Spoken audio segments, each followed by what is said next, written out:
आज इस अहद के साथ उठेंगे, बोलो ऐ नौजवानों, जो जान मांगो तो जान दे दें, जो माल मांगो तो माल दे दें, मगर ये हमसे कभी ना होगा, नबी का जाहो जलाल दे दें। अगर मुस्तफ़ा करीम की इज्जत पर बात आए, हम सारी मसलहतों को पीछे रखेंगे और अपनी गर्दन हुजूर के कदमों में निछावर कर देंगे। क्या मेरी इस बात पर हर नौजवान तैयार है? लब्बैक या रसूल अल्लाह, लब्बैक या रसूल अल्लाह। हमारी तकरीरों से असर नहीं लेते तो गज़ा और फिलिस्तीन के बच्चों से तो असर ले लो। उनकी छोटी बच्चियां, 5 साल की एक बच्ची को मैंने देखा, मेहंदी के कोन से अपने नाम लिख रही है, और दूसरी बच्चियां, अरे जिनके घरों पर जंग है, मिसाइल अब गिरा कि तब गिरा, रात सोते हैं तो उनमें किसी को खबर नहीं, सुबह उनके टुकड़े मिलने वाले हैं, क्या होने वाला है। लेकिन मेहंदी कहाँ लगाई जाती है? शादियों में, खुशियों के मौके पर वो बच्चियां मेहंदियों से अपने नाम लिख रही हैं। किसी ने पूछा, बच्चियों क्या कर रही हो? कहा, कल को जालिम इजराइल अगर मिसाइल से हमला करे और हमारे टुकड़े हो जाएं, अगर हाथ बचा रहेगा तो हमारे बाप नाम देख करके पहचान तो सकते हैं, नाम देख करके वो हमें पहचान लेंगे कि ये मेरी बेटिया है, मेरी गुड़िया है। 5 साल की बच्ची के अंदर शहादत का जज्बा मौजूद है। कौन सा दूध पिलाया उन माओं ने, कौन सी तरबियत की है उन बच्चियों की। इसीलिए मैं कह रहा हूं, हम तो चिप्स पैदा कर रहे हैं। हमारे यहां क्या है, छोटी सी चीजों से घबरा कर बिलबिला उठे, भाग खड़े हो गए। अगर ये आवाजें उठ गई तो आपको मैं एक बात बता दूं, दुश्मनाने इस्लाम बल्कि जालिम अंग्रेज भी यही कहता था, उनके तोपों में उतना दम नहीं है जितना उलमा की जुबानों में ताकत होती। इसलिए वो उलमा अहले सुन्नत के दुश्मन हुआ करते। 30,000 के करीब उलमा अहले सुन्नत को इन्होंने फांसी पर चढ़ाया था। गदर जंग आज़ादी से पहले ये जो 1857 से चली है, उलमा अहले सुन्नत की जो कुर्बानियां हैं, अंग्रेज इनका दुश्मन क्यों था? इसलिए कि उनको मालूम है इनकी जुबान में बला का असर है। ये जब बोलते हैं तो लोगों के दिलों को खींच लेते हैं, और इसीलिए वो कहते हैं तोपों में उतनी ताकत नहीं है जितनी इनकी जुबानों में ताकत है। मैं खुलेआम गुफ्तगू करने का आदी हूं, इसलिए कि जितना जीना था मौला के शुक्र और एहसान के साथ अर्ज करता हूं, इस जिंदगी में जी लिया। एक इंसान की ख्वाहिश क्या होती? पढ़ाई करे, लिखाई करे, अपना घर बना ले। अल्हम्दुलिल्लाह रब तबारक व तआला ने मेरी हैसियत से लाखों दर्जा ज्यादा मुझे दे दिया। हमारी वो हैसियत नहीं थी कम उम्र में, रब तबारक व तआला ने बेशुमार चीजें अता की। हम जहां तक जाना चाहते थे इल्म के मैदान में पहुंच गए। शादी, बच्चे, घर बार सब हो गया। मजीद इस दुनिया में जीने की हवस रखना मैं समझता हूँ फजूल है। अब जो जिंदगी बाकी है रुए ज़मीन पर, हमको एक हकीकत मालूम है, मरना तो है एक दिन। बिस्तर पर पाँव रगड़ कर मरने से बेहतर है मेरे मुस्तफ़ा का नाम बुलंद करके दुनिया से जाए। अगर हमें मरना ही है, इस दुनिया से जाना ही है, ये महकम फैसला है मौला का, तो किसी के पर में सर छुपाने से या किसी की चादर में पनाह लेने से हम मौत से नहीं बच सकते। मौत से जब बचना मुमकिन ही नहीं, तो हीले बहाने ढूंढने से बेहतर है कि अल्लाह का कलमा बुलंद करो। रब तबारक व तआला की ज़ात पर या कुरान पर या नबी पाक सल्लल्लाहु अलैहि वसल्लम की बात इज्जत पर जब बात आए, हमें सर छुपाने की ज़रूरत नहीं, सर बाहर निकालने की ज़रूरत है। अजीज़ान गिराम वक़ार, यह जलसा है सरकार सैयदना गौसे आज़म अब्दुल कादिर जिलानी रदी अल्लाह तआला अन्हु से मंसूब। आपको मैं ये बात बता दूं, हो सकता है बरसों से हमने गौसे आज़म की करामात सुनी है, लेकिन उनकी बेबाक तबलीग को भी देखो, उनका बगदाद में वरूद मसूद देखो। उस वक्त बगदाद में गौसे पाक आए थे जब वहां पर जालिमों की हुकूमत थी, शिया नवाज हुकूमत। इस तरह के सैयदना अबू बकर सिद्दीक और हज़रत उमर का नाम लेने पर मस्जिद के दरवाजे पर कोड़े मारे जाते थे। उस वक्त सुल्तानुल औलिया गौसुल आजम दस्तगीर रदी अल्लाह तआला अन्हु ने इस उम्मत की बागडोर संभाली। खानकाह में बैठने वाले मुर्शिदान निज़ाम, ये नहीं है कि तरबियत का मतलब, तसव्वुफ का मतलब दुनिया से दूरी और मखलूक से दूरी, सिर्फ ये मतलब नहीं मखलूक में रहकर मखलूक की रहबरी करना। यह असल तसव्वुफ है और फुकरा का मसलक है। फुकरा का मसलक ये, जब उम्मत मुस्तफ़ा में बिगाड़ देखो तो गोशा नशीनी नहीं, इनके दरमियान रहकर बातिल से टक्कर लेकर इनकी इस्लाह की कोशिश की जाए। गौसे आजम सैयदना अब्दुल कादिर जिलानी रज़ियल्लाहु तआला अन्हु बगदाद मुअल्ला में जब खड़े हुए, जानते हैं कई लोग आपके हासिल थे, कितने लोगों ने दामन खींचने की कोशिशें की हैं। वक्त के खलीफा के पास जाकर कितने लोगों ने आपके खिलाफ भड़काया और एक्शन लेने की बातें तक आई। उस वक्त जो मौजूद खलीफा था उसने कई मर्तबा हीले बहाने से आपको अपने करीब करके या उनकी आवाज़ को दबाने की कोशिश की, लेकिन हर आए दिन खबर यह आती, जामा मस्जिद में जब गौसे पाक रज़ी अल्लाह तआला अन्हु खुतबा देते हैं 70,000 से कम का मजमा नहीं होता, और मजमा भी ऐसा कि जब वो बोलते हैं तो सिर्फ लोग सुनते नहीं हैं बल्कि रब ताला के हुजूर अपनी जानें भी कुर्बान कर जाते हैं, दुनिया उमा फिहा से बेखबर हो जाते हैं। गौसे आजम का ये असर बढ़ता चला गया। वक्त का खलीफा एक बार पैसों की गड्डी लेकर के या अशरफियों की थैली लेकर गौसे पाक के पास आया था कि बहुत सारे फ़कीर थोड़ा नजराना दिखा दें तो हमारी मुरव्वत करने लग जाएंगे, हमारी तरह बात करने लग जाएंगे। हर ज़माने में लोग पैसों से ख़रीदने की कोशिश करते हैं। उलमाए ज़वील एहतराम, यहाँ से आज इमामा बांध कर जाने वाले फैज़ान अशफाक के तलबा, याद रखो जब कभी कोई तुम्हें सिक्का दिखाए ठोकर मारना और फिर कहना अपना सब कुछ गुंबद खजरा कल भी था और आज भी है। हमारे लिए दौलत कोई माने नहीं रखती। गौसे आजम का मुरीद है तो क्या मसलक लेकर चलता है। खलीफा वक्त का आया, अशरफियों की थैली लेकर के आया गौसे पाक के दरबार में। अशरफियों किसको कहते हैं? सोने के सिक्के हुआ करते थे, ला करके नजराने के तौर पर पेश किया। आपने फरमाया फकीर को इसकी हाजत नहीं, ले जाओ। फिर इसरार किया कि इसको कबूल कर लें। कुछ लोग नजराना इसीलिए देते हैं ताकि हमारा दबाव उन पर बना रहे, हमारा एहसान इन पर जमा रहे और ये हमारे हिसाब से बात किया करें। गौसे पाक का मसलक ये है। आपने फरमाया इस फकीर को इसकी हाजत नहीं, ले जाओ। दोबारा इसरार किया, फिर आपने मना किया। तीसरी मर्तबा कहने लगा क्या हदिया कबूल करना सुन्नत नहीं है? क्या ये हदिया आप कबूल नहीं करते? गौसे पाक ने वो अशरफियों की थैली उसके हाथ से ली और उसके बाद अपने हाथों से निचोड़ना शुरू किया। जब निचोड़ने लगे तो उससे खून के कतरे टपकने लगे। खून इतना बहने लगा कि वो वक्त का खलीफा बेहोश होकर गिर पड़ा। जब इफाका हुआ तो कहा कि यहाँ से लेकर चल पड़ अपनी जगह पर, वरना इससे इतना खून निकालूंगा कि यहाँ से लेकर तेरे महल तक नालियां भर जाएंगी। इसलिए कि अब्दुल कादिर को पता है ये गरीबों का चूसा हुआ माल लेकर तू एक फकीर को नजराना देने आया है। अजीज़ान गिरामी वक़ार, ये बेनियाजी, ये गिना जो उन फ़क़रा में थी, आज के दुर्वेशों में काश ये अगर आ जाए। ये नहीं है कि हम किसी अमीर ज़ादे का एहतराम करते हुए जगह छोड़ दें या किसी नेता के आने पर हम अपनी उम्मत भूल जाएं। ये फ़क़रा का मसलक नहीं, गौसे आज़म का मसलक नहीं। दुनिया एक जगह है, मेरे मुस्तफ़ा के कदमों में रहने वाला, फटे पुराने कपड़े पहनने वाला फ़कीर भी हो, वो हमारे सरों का ताज है, वो हमारे सरों का ताज है। हमने जो इज्जत दूसरी जगह ढूंढनी शुरू की है, हमारी इज्जत चली गई है, हमारी इज्जत चली गई है।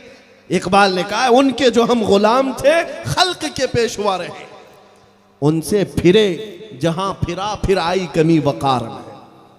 हुजूर पाक सल्लल्लाहु तआला अलैहि वसल्लम से जो इज्जत मिली है वही इज्जत सबसे बुलंद है, सबसे बुलंद व बाला है। और उनसे निस्बत रखने वाले गुलामों की इज्जत करना, मेरे अजीजों, अपना मसलक बनाओ, अपना ये मिशन बनाओ कि मैं हमेशा इस चीज़ को देखते आ रहा हूँ। आज लोगों के यहाँ ये तरीक़ा कार बदल गया। जिसके पास माल ज़्यादा है, आप ये समझते ही वो अपने वक्त का स्टार है। या उसके पास शोहरत ज्यादा हो गई है, दुनियावी मामलात में आपको ये लगने लग गया कि ये दुनिया का बड़ा आदमी है, इसके आगे पीछे चलना चाहिए, सेलिब्रिटी है, स्टार है, आप इज्जत दुनियावी मामलात में ढूंढने लग गए। जबकि मेरे अजीजों, नबी पाक सल्लल्लाहु तआला अलैहि वसल्लम की निस्बत में जिसने इज्जत ढूंढी है, अल्लाह उसकी इज्जत इतनी बढ़ा देता है, इतनी बढ़ा देता है। ये तजुर्बे की बात कर रहा हूं। आज हमें दुनिया पहचानती है तो इसलिए नहीं कि हम किसी पार्टी के नेता बनकर तुम्हारे पास आए। दुनिया सिर्फ हमें जो पहचानती है वो सिर्फ इतनी निस्बत है, जब तक बिके न थे तो कोई पूछता न था। या रसूल अल्लाह, तुमने खरीद कर हमें अनमोल कर दिया। हमारी जिंदगी में इस नौकरी के अलावा क्या है? आज सरकार गौसे आजम अब्दुल कादिर जिलानी रदी अल्लाह तआला अन्हु की निस्बत से यहां जमा है, तो उनका मसलक याद करो। हक बोलना और दुनियावी असबाब से न घबराना, यह गौसे आजम का बहुत अजीम मिशन था। उस वक्त हक बोल रहे थे जिस वक्त हजरत अबू बकर, हजरत उमर का नाम लेने पर भी कोड़े मारे जा रहे थे, उस वक्त बोल रहे थे। आज आवाजें अगर खुल गई, हो सकता है एक गर्दन कटेगी, दो गर्दनें कटेगी, लेकिन एक बात याद रखो, कितने गाजी मारोगे, हर घर से गाजी निकलेगा। यह मुस्तफ़ा करीम सल्लल्लाहु अलैहि वसल्लम का चमन है। कुरान कहता है अल्लाह के नूर को ये अपने मुंह के फूंकों से बुझाना चाहते हैं, ऐसा कभी नहीं होगा। अल्लाह अपने नूर को सुबह क़यामत तक मुकम्मल करेगा। ये दीन इस्लाम का चमन लहलहाता रहेगा। आज मेरे अजीजों, एक तरीके से मैं कहता हूं, आजमाइश का दौर तो है ही। दिल पसीज गया है फिलिस्तीनियों का जुल्म देखकर, फिलिस्तीनियों पर होने वाले मजालिम को देखकर, लेकिन साथ में बार बार एक टीस उठती है दिल के अंदर। रुए जमीन पर ऐसे मोमिनीन की जमात सिर्फ हमने किताबों में पढ़ा था, आज उन बच्चों के अंदर वो उस ईमान की इस्तिकामत को हम देख रहे हैं। उनके छींचड़े उड़ गए, उनके सामने टुकड़े कर दिए गए, एक एक कब्र में 80 मुर्दों को दफन कर दिया गया। फिर भी जाकर उनसे पूछो क्या जमीन बेचोगे, वो लात मारेंगे और कहेंगे नहीं, यहीं रहेंगे, यहीं रहेंगे। मियाँ हम तो घबरा करके बिलबिले से बिलबिला उठते हैं, छोटी सी तकलीफ पर बिलबिला उठते हैं। मुसीबतों पर जमे रहना अगर तुम्हें तकरीरों से ना समझ में आए तो गज्जा के बच्चों से तो सीख लो, फिलिस्तीन के मजलूम मुसलमानों से सीख लो। कुरान का वादा सच्चा है। एक न्यूज रिपोर्टर जाकर एक छोटी बच्ची से पूछ रहा है, 10 साल की बच्ची होगी, उससे पूछ रहा है तेरे घर में अब कौन कौन बाकी रह गया? वो कहती अम्मा भी खत्म हो गई, बाप भी खत्म हो गया, मेरा छोटा भाई था वो भी खत्म हो गया, कोई नहीं है। कहा कहां रहेगी? मुस्कुराती हुई कहती है क्या कुरान में अल्लाह ने नहीं फरमाया अला इन्ना नस्रुल्लाहि करीब? आगाह हो जाओ कि अल्लाह की मदद करीब है, और मेरा यकीन है मेरा खुदा जिंदा है, उसकी मदद आएगी। ये कैसा तवक्कुल है, ये कैसा ईमान है। मैं अपने नौजवानों से कहता हूं तुम्हें पहुंची हुई तकलीफें कुछ नहीं है। हिंदुस्तान की इस सरजमीन पर लोग अभी से घबराने लग गए, डरने लग गए, क्या होगा? अरे चोर चमार आए, जंगल में रहने वाले ऐसे जानवर हुकूमतों पर बैठ करके अगर किसी गरीब की घर पर बिल्डोजर चलाते हैं तो तुम खौफ ना खाना। अरे तो ये कीड़ों से भी कम ताकत रखने वाले बाबा है, कीड़ों से भी कम ताकत रखने वाले बाबा है, जिनकी हैबत से तुम्हें घबराने की जरूरत नहीं, डरने की जरूरत नहीं। उनको ललकार करके कहो तुमने तो एक घर नष्ट किया है या किसी की दुकान पर बिल्डोजर चलाया है, ये तो दीवारें हैं बन जाएंगी। जिस दिन तुम्हारा मन करे सीने पर चलाओ, उस वक्त भी हम अपने नबी का नाम पुकारते रहे। ये क्या चाहते हैं? सिर्फ यही कि इस तरह यहां पर माहौल ना बनाया जाए, नबी नबी ना कहा जाए, हुजूर की शान में गालियां दी जाती रहें और हम खामोश रोटियां सेकते रहें। ये यही चाहते हैं आज।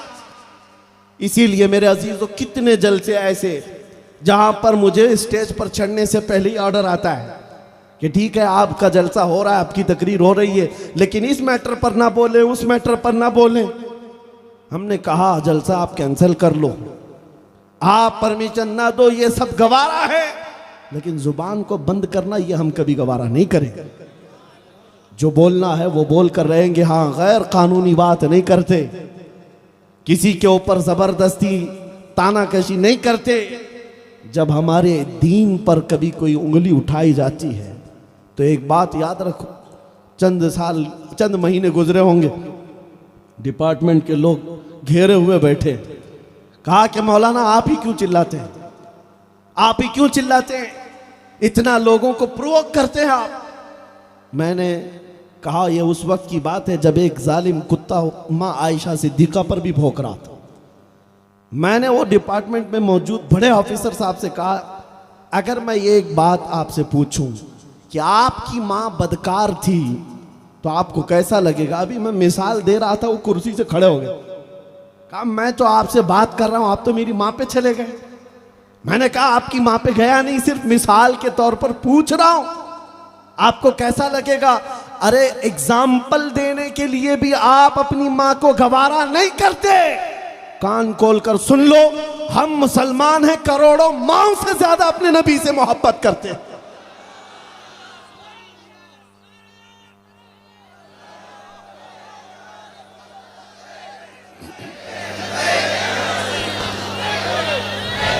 बस आज का एक पैगाम मैं दे करके जाऊंगा जो बरेली की सरजमीन से उठा था।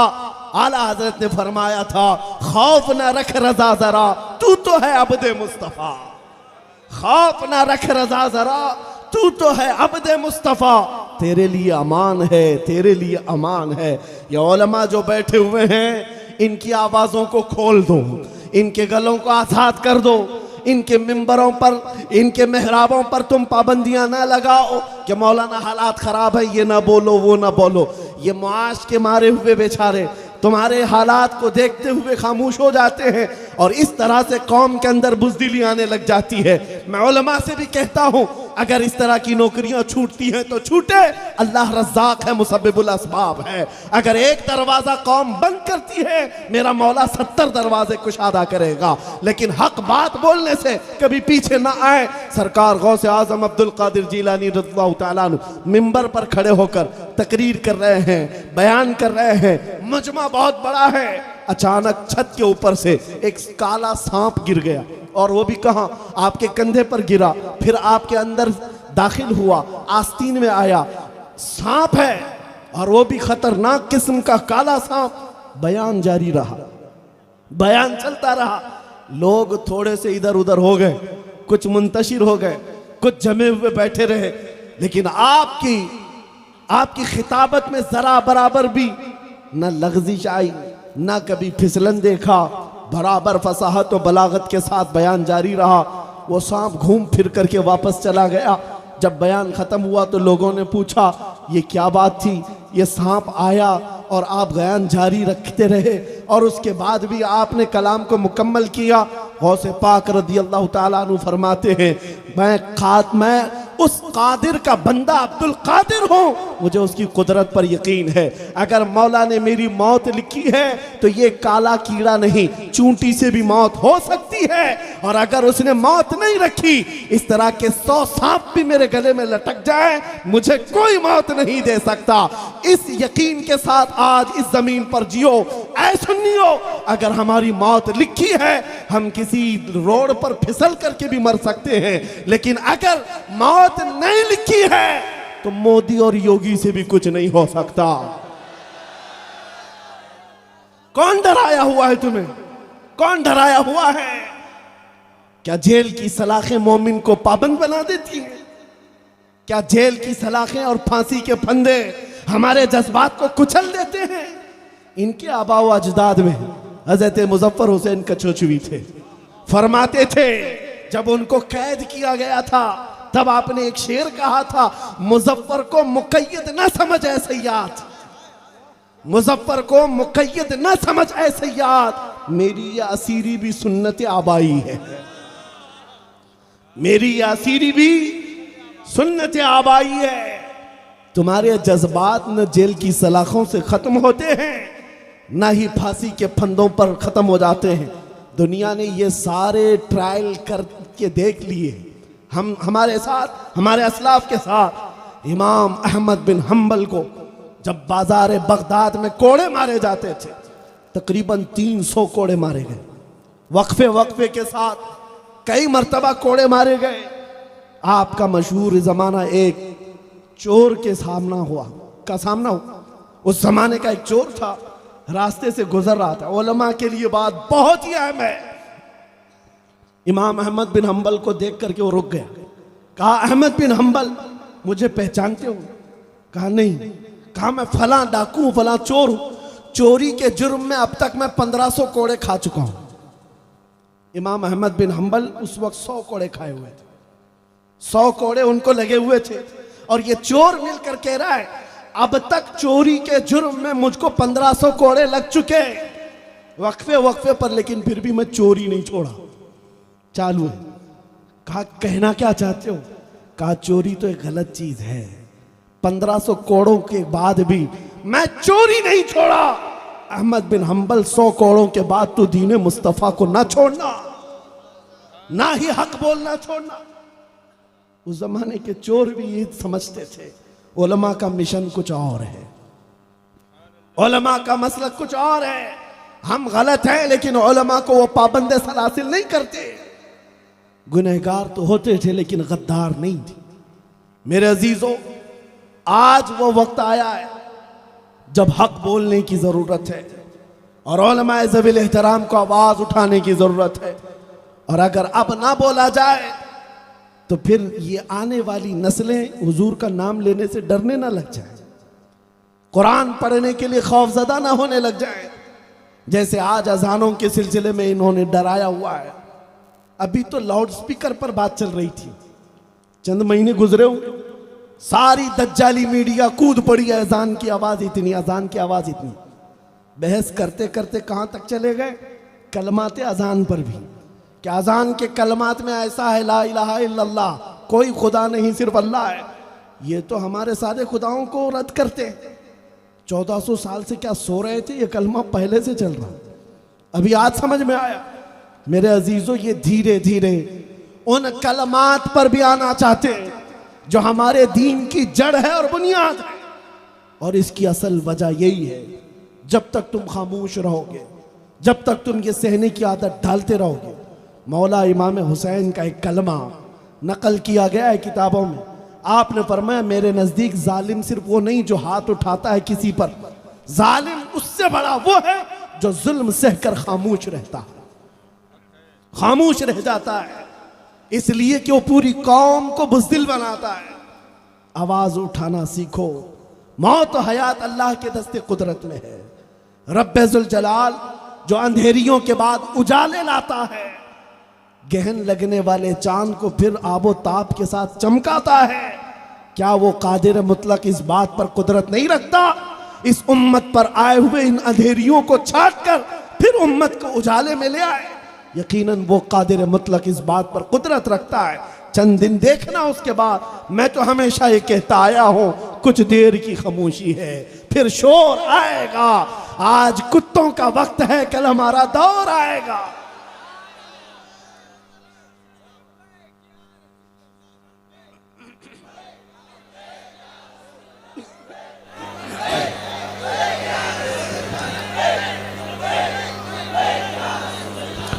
मेरे अजीजों, मायूसी के साथ गुजारने वाली जिंदगी बड़ी कर्ब वाली होती है, दर्द वाली होती है। नाउम्मीदी के साथ जो दिन गुजरते हैं बहुत ही तकलीफदेह होते हैं, लेकिन उम्मीदों के साथ और यकीन के साथ जीने वाली जिंदगी हर दिन एक जवानी पैदा करती है, हर दिन एक आब और ताब के साथ जोश पैदा करती है। इसीलिए नाउम्मीदी की जिंदगी ना गुजारो, वरना फिर तुम्हारे यहाँ हालात ऐसी हो जाएंगे। इसीलिए मैं अभी कह रहा था, वो तो हकीकत में बच्चे पैदा करते हैं फिलिस्तीन वाले। वहाँ बच्चा पैदा होता है तो बाप को और माँ को मुबारकबादी नहीं देते, बल्कि कहते फिलिस्तीन तुझे मुबारक हो, बैतुल मुक़द्दस तुझे मुबारक हो। बच्चा पैदा हो तो मस्जिद अक्सा को मुबारक, फिलिस्तीन को मुबारक। यहां तो आलू के चिप्स पैदा किए जा रहे हैं। यहां हालात ऐसी हैं, चिप्स वाली कैफियत ना रखो। आपको अपनी हैसियत मालूम है या नहीं है तो मैं बताऊं। आपको ऐसा लगता है कि हम सब टूटे बिखरे हुए लोग हैं, सियासत नहीं, क़ियादत नहीं, कुछ नहीं हमारे पास, इसीलिए दुनिया हमें डराती है। ऐसा नहीं है। तुम्हारे पास जो दौलत इश्क मुस्तफ़ा है वो इतनी बड़ी दौलत है जिससे डर करके ये मीडिया के दज्जाल 24 घंटे तुम पर भोंकते रहते। क्यों टारगेट पर रखा है तुमको? क्यों हमको निशानों पर रखा है? अरे यहां और भी कौमें हैं, और भी बहुत सारी